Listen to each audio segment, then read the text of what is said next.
Assalamualaikum warahmatullahi wabarakatuh. Pada presentasi kali ini, kami akan membahas topik yang menarik dan juga inovatif, yaitu mengenai radioimunoasai. Radioimunoasai adalah sebuah teknik laboratorium yang revolusioner dalam dunia ilmu kedokteran dan juga biokimia, yang memainkan peran penting dalam diagnosis, pengobatan, dan penelitian.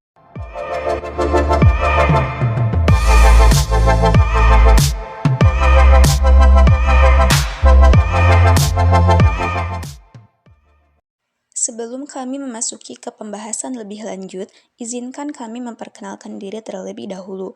Kami dari kelompok 2 dengan anggota Sri Wulan Rahayu dengan NIM D1A210265, lalu ada Nelly Saadatul Fitri dengan NIM D1A210023, dan yang terakhir ada Karissa Dwi Putri dengan NIM D1A21011119. Materi yang akan kami bahas yang pertama ada sejarah, pengertian dan konsep dasar, prinsip, alat dan cara kerja radioimunoasai, spesimen dan persiapan spesimen, kemudian aplikasi radioimunoasai secara umum dan juga klinik, dan yang terakhir kelebihan dan kekurangan dari radioimunoasai. Baiklah, langsung saja mari kita simak videonya. Definisi radioimunoasai ini adalah metode analisis laboratorium yang menggunakan prinsip reaksi antigen-antibodi untuk mendeteksi dan mengukur konsentrasi zat tertentu dalam sampel biologis, yang dimana metode analisis laboratorium ini atau in vitro method ini untuk mengukur dengan relatif tepat jumlah zat yang ada pada tubuh pasien dengan isotop radioaktif yang bercampur dengan antibodi yang disisipkan ke dalam sampel untuk mengukur kuantitas dan kualitas zat tertentu dalam sampel biologis. Yang kedua juga, radioimunoasai ini termasuk salah satu teknik imunoasai yang lebih baik dan lebih sensitif. Dan ini juga salah satu jenis metode analisis yang menggunakan reaksi antigen-antibodi untuk mendeteksi dan mengukur keberadaan dan konsentrasi zat dalam sampel biologis tertentu. Dan radioimunoasai ini terkenal karena kepekaannya yang sangat tinggi. Tetapi penggunaan isotop radioaktif ini memerlukan perhatian khusus dalam hal keamanan radiasi. Selain itu juga, radioimunoasai ini ada juga versi imunoasai lainnya seperti ELISA atau Enzyme Link Immunosorbence Assay atau CLIA dan VIA yang menggunakan detektor enzim zat bervoluensi atau zat yang menghasilkan cahaya sebagai metode deteksi. Ada sejarah radioimunoasai. Pertama itu radioimunoasai itu dikembangkan oleh Rosalind dan Solomon A. Berson dari Amerika Serikat. Pertama kali mereka bekerja untuk mengenalkan tentang hormon, khususnya insulin, yaitu hormon yang mengatur kadar gula dalam darah. Pada tahun 1959, mereka menyempurnakan teknik pengukuran dan menamakannya dengan radioimunoasai atau yang disebut dengan singkatan RIA. Penemuan ini memenangkan Nobel Fisiologi atau Kedokteran bagi mereka pada tahun 1977. Sebelum adanya radioimunoasai ini, pengukuran kadar hormon atau zat lain dalam tubuh manusia ini sangat sulit dilakukan karena metodenya itu yang tersedia saat itu membutuhkan waktu yang sangat lama, tidak sensitif, dan mahal juga. RIA ini mengatasi masalah dengan memanfaatkan isotop radioaktif. Proses RIA ini juga melibatkan penggunaan zat yang disebut dengan antibodi untuk dikembangkan dengan mengikat zat target yang ingin diukur. Antibodi ini memiliki afinitas yang tinggi terhadap zat target dan akan membentuk kompleks antigen atau antibodi yang stabil. Dalam RIA, isotop radioaktif terikat pada zat target atau zat pelacak yang memungkinkan pengukuran jumlah zat tersebut dengan sensitivitas yang tinggi. Di sini ada prinsip dan cara kerja RIA atau Radio Immunoassay, yaitu adalah suatu teknik pengukuran suatu analis atau sampel berdasarkan prinsip reaksi imunologi antara antigen dan antibodi dengan sistem deteksi keradioaktifan melalui penggunaan zat radioaktif untuk menandai salah satu reaksi, misalnya antigen di dalam reaksi imunologi tersebut. Nah, alat RIA itu ada apa saja? Yang pertama itu ada kit RIA, yang kedua ada alat pencacah dari kit RIA, yang ketiga ada komputer RIA. Nah, jika kita ingin menguji salah satu dari sampelnya, kita membutuhkan alat-alatnya.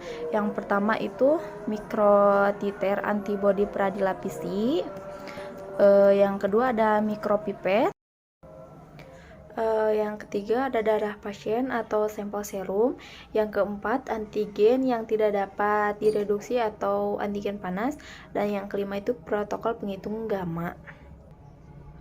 Cara kerjanya, cara kerja radio immunoassay. Pertama ada persiapan sampel. Siapkan sampel biologis yang akan dianalisis seperti serum darah, urin atau cairan tubuh lainnya. Di sini yang dipakai contoh adalah serum darah atau darah pasien. Sebuah jarum yang sudah steril digunakan untuk mengambil sampel darah dari pembuluh darah, biasanya dari pena di tangan atau lengan. Sampel darah diambil menggunakan tabung vakum atau jarum suntik yang terhubung dengan tabung pengumpul darah. Sampel darah kemudian diproses untuk memisahkan komponen yang dibutuhkan untuk dianalisis RIA.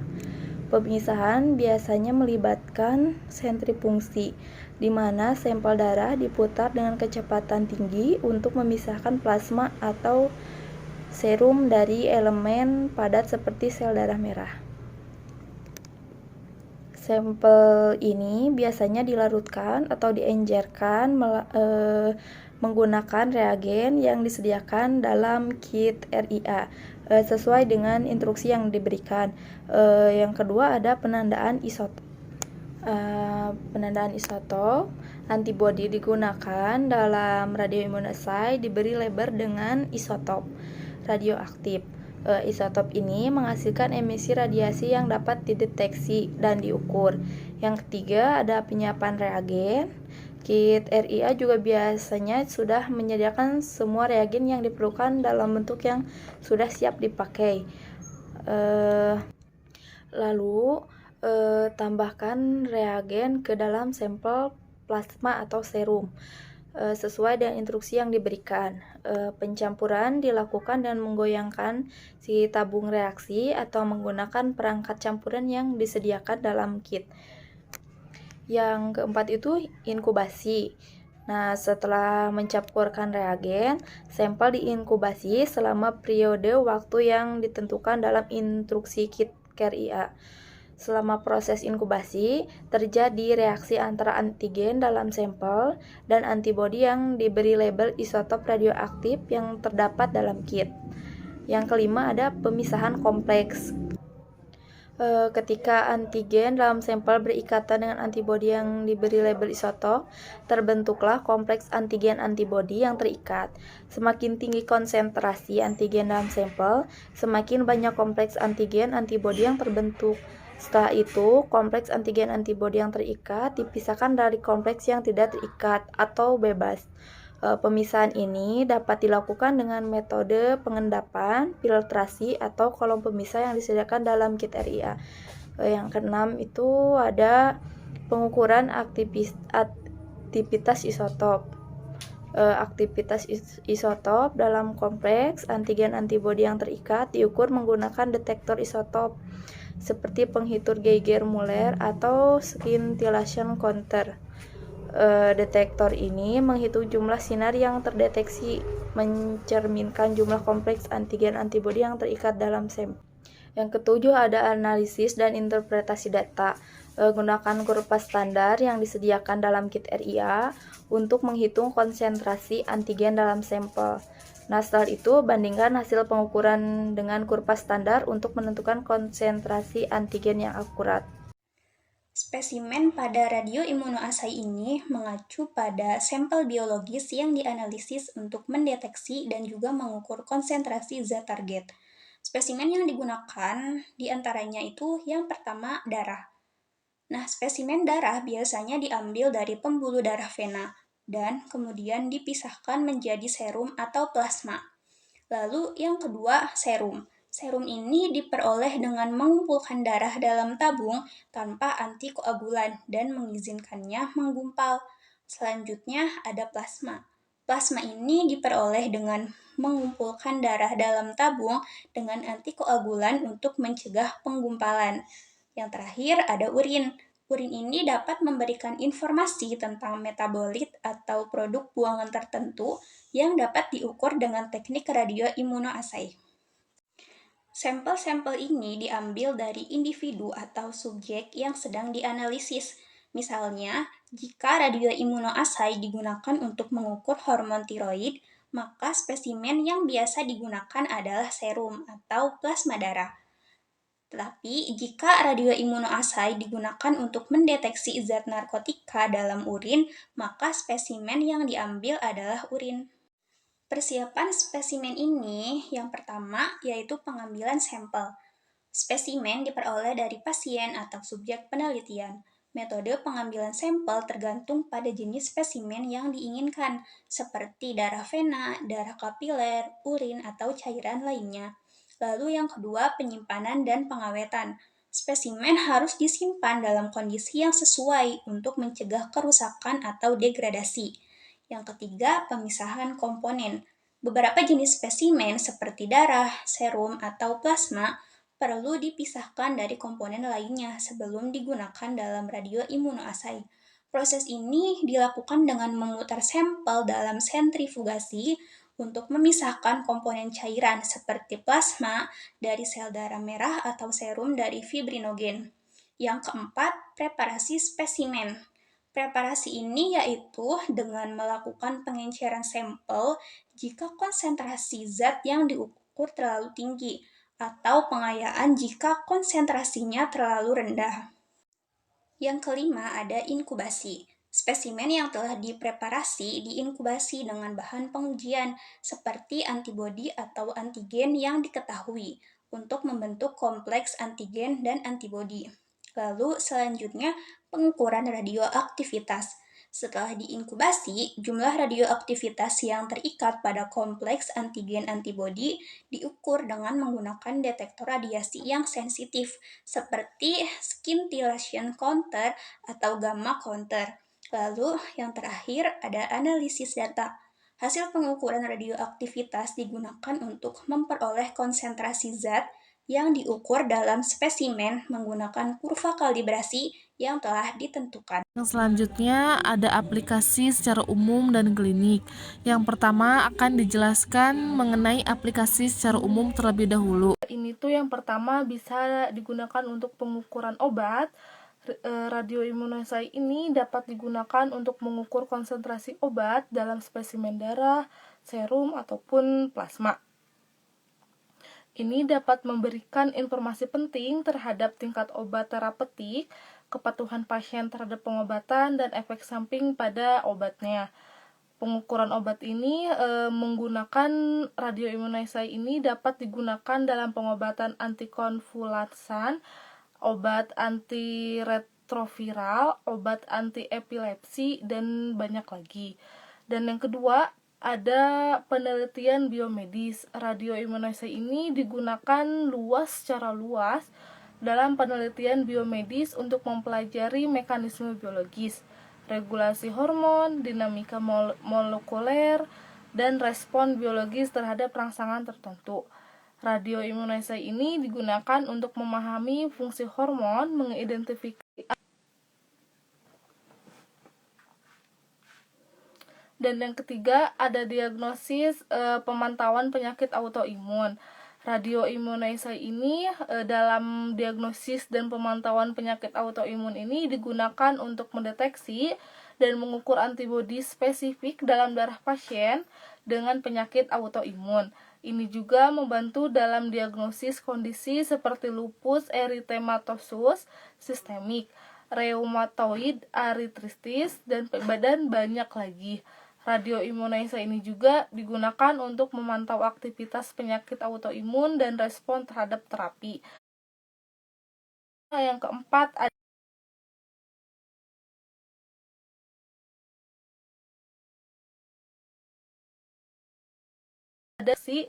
dan mengukur konsentrasi zat-zat seperti hormon, enzim, protein, dan obat-obatan dalam spesimen biologis. Ini memungkinkan deteksi dini, diagnosis akurat, dan pemantauan pengobatan berbagai kondisi medis, termasuk gangguan hormon, penyakit tiroid, diabetes, penyakit kardiovaskular, dan kanker juga. Dan yang kelima ada deteksi penyakit infeksius. Radioimunisasi ini digunakan untuk mendeteksi dan mengukur antigen atau antibodi terhadap patogen infeksiusnya. Ini juga dapat mencakup deteksi antigen hepatitis, antibodi HIV, antibodi IgM, dan IgG terhadap patogen bakteri atau virus tertentu, serta pengujian penyakit penular. Kelebihan dari radioimunoasai ini yang pertama, radioimunoasai memiliki sensitivitas yang tinggi. Hal ini memungkinkan identifikasi dan pengukuran yang akurat, bahkan pada tingkat yang sangat rendah. Lalu yang kedua, spesifitasnya tinggi. Metode radioimunoasai memanfaatkan antibodi yang secara khusus berikatan dengan zat target tertentu. Hal ini memastikan spesifitas yang tinggi dalam mendeteksi dan mengukur zat target tersebut, bahkan dalam kehadiran zat lain yang serupa dalam sampel. Yang ketiga, rentang pengukuran yang luas. Hal ini memungkinkan untuk mendeteksi dan mengukur konsentrasi zat target dalam berbagai tingkat keparahan penyakit atau kondisi. Dan yang terakhir, metode radioimunoasai dikembangkan dengan protokol yang ketat dan dapat diulang, sehingga memberikan hasil yang presisi dan reproduktibel. Hal ini sangat penting dalam pemantauan kuantitatif yang akurat. Nah, tadi kan kita sudah membahas mengenai beberapa kelebihan dari radioimunoasai. Sekarang kita akan bahas mengenai kelemahan dari radioimunoasai. Apa saja sih? Yang pertama, salah satu kelemahan utama radioimunoasai adalah penggunaan isotop radioaktif sebagai label untuk zat target. Hal ini melibatkan resiko radiasi dan penanganan bahan berbahaya. Yang kedua, biaya dan waktu. Metode radioimunoasai ini memerlukan peralatan khusus, reagen, dan penanganan radioaktif yang mahal. Selain itu, waktu yang diperlukan untuk melakukan analisis dan memproses sampel dapat lebih lama. Lalu yang ketiga, pelaksanaan radioimunoasai memerlukan keahlian teknis dan diperlukan peralatan khusus, termasuk penghitung radiasi yang memerlukan perawatan dan kalibrasi yang baik. Dan yang terakhir, pembatasan untuk beberapa sampel. Contohnya itu seperti adanya antibodi endogen atau zat lain dalam sampel dapat mempengaruhi akurasi hasil.